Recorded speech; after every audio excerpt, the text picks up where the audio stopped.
இது புகாரி ஷரீஃபில் ஒரு ஹதீஸ் வருது, மறுமை நாளில் 70,000 பேர் வந்து கேள்வி கணக்கில்லாமல் சொர்க்கம் போவாங்க.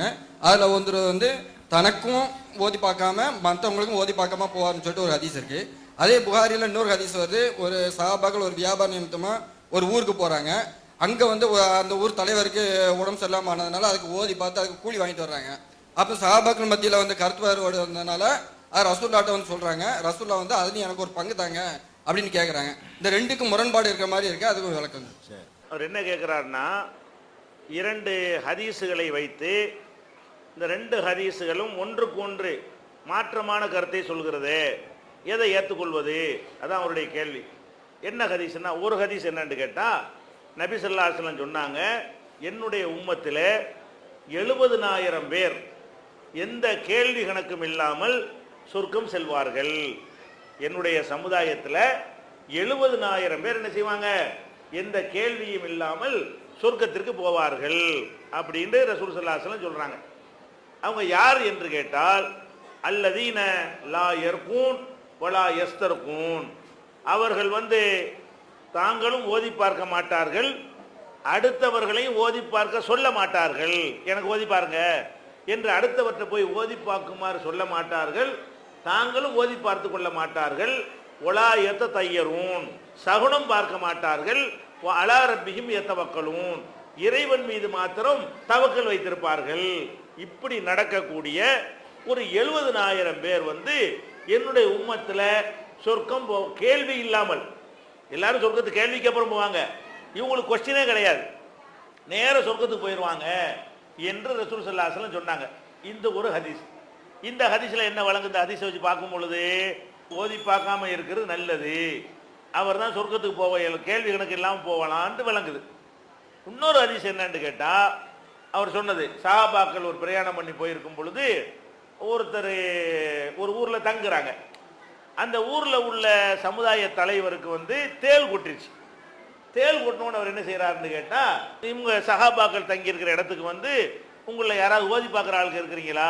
அவங்க முஸ்லீம் இல்லை, ஓதி பார்க்குற ஆள் இருக்கீங்களான்னொடனே, நான் ஓதி பார்க்குறேன் அப்படின்னு சொல்லிட்டு அபூ சயீதுல் குத்ரிங்கிற ஒரு சஹாபி என்ன செய்கிறாரு, அவர் புறப்பட்டு போய் அந்த தேள் கொட்டினவருக்கு அல்ஹம்து சூராவை ஓதுறாரு.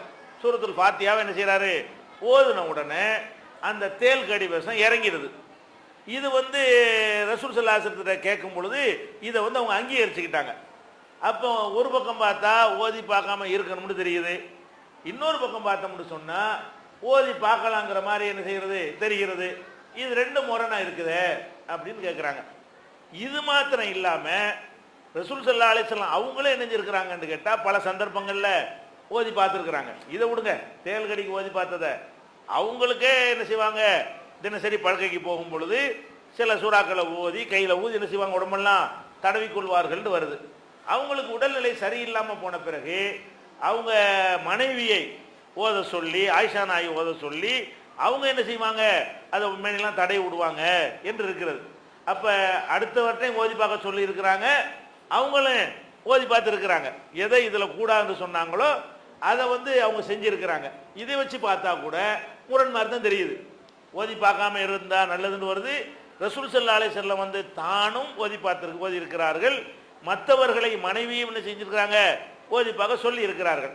அப்போ வந்து இந்த 70,000 பேரில் இவங்க வரமாட்டாங்கன்னு ஆகுது, அப்படி தானே ஆகுது. அப்படிங்கிற ஒரு முரண்பாடு வருது. ஆனால் இதில் ஒரு முரண்பாடு ஒன்றும் கிடையாது. என்னன்னு கேட்டால், இந்த ஓதி பார்க்க கூடாது என்று மார்க்கத்தில் சட்டம் கிடையாதுங்க.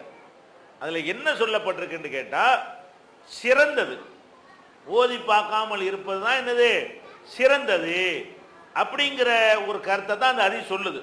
அப்படிப்பட்டவர்கள் கேள்வி கணக்கு இல்லாமல் சொர்க்கம் போவார்கள். அப்படி செஞ்சவங்கலாம் பாவியெல்லாம் கிடையாது, அது அனுமதிக்கப்பட்டது தான்.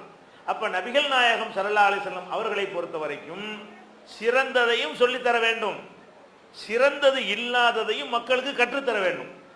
அவங்கள வச்சு தான் நம்ம சட்டம் தெரிஞ்சுக்கிற வேண்டி இருக்கிறது.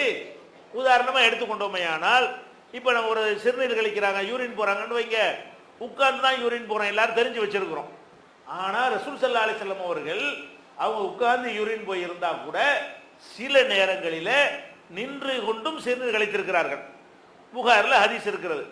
இது ஏன் வந்து 2ஆம் நம்பர் வேலையை செய்யணும், முதல் தரத்தை செய்ய வேண்டியதானு கேட்டா, அதையும் நம்ம அவங்க தானே கற்று தரணும். அவங்க அப்படி செஞ்சா தானே நம்ம செய்யலான்னு விளங்கிடுவோம்.